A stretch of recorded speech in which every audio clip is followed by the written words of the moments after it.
అందరికీ నమస్కారం. ఈ నెల మనం ధనుర్రాశి గురించి తెలుసుకుందాము.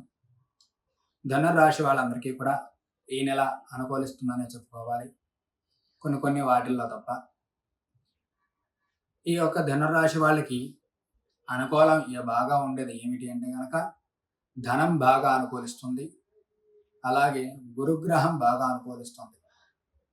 ఈ యొక్క గురుగ్రహం ఏమిటంటే సంతాన కారకుడు అన్నమాట.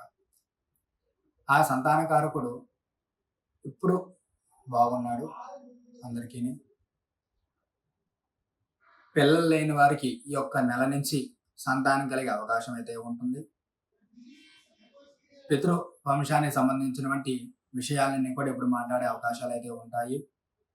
ఎలక్ట్రికల్ డిపార్ట్మెంట్ అంటే కరెంటుకి సంబంధించినటువంటి విషయాలు ఈ యొక్క నెలలో మీరు మాట్లాడుకునే అవకాశాలు అయితే ఉంటాయి. ప్రతి ఒక్కరూ కూడా ఇంట్లో ఏమైతే కరెంటుకి సంబంధించిన పదార్థాలు ఏవైతే లేవో అవన్నీ కూడా ఇప్పుడు మీరు కొనుక్కునే అవకాశాలు అయితే ఉంటాయి. టీవీ అయితేనో, లేదా మిక్సీ అయితేనో, గ్రైండర్ అయితేనో, వాషింగ్ మిషన్, డిష్ వాషర్ ఇలాంటివన్నీ కొనుక్కునే అవకాశాలు అయితే ఉంటాయి అన్నమాట. మీ ధనం ఖర్చు అవుతుంది, కానీ అది అవసరానికి ఖర్చు పెడతారు తప్ప వృధాగా అయితే ఖర్చు పెట్టరు. ఆ వృధాగా ఖర్చు పెట్టారు అంటే కనుక ఖచ్చితంగా మీకు కొన్ని రోజుల తర్వాత ఇబ్బందులు వచ్చే అవకాశాలు అయితే ఉంటాయి. ధనురాశి వాళ్ళు ప్రతి ఒక్కరూ పాటించాల్సింది ఏమిటి అంటే కనుక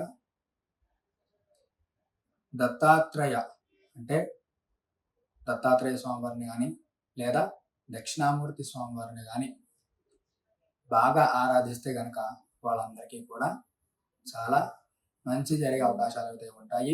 మంచి ఆలోచనలు వస్తాయి. మంచి సంతానం అయితే కలిగే అవకాశాలు అయితే ఉంటాయి అన్నమాట. ఇంకేమైనా విషయాలు తెలుసుకోవాలంటే కనుక కింద స్క్రోల్ అవుతున్నటువంటి నెంబర్కి కాల్ చేయండి, తెలుసుకోండి. నమస్కారం.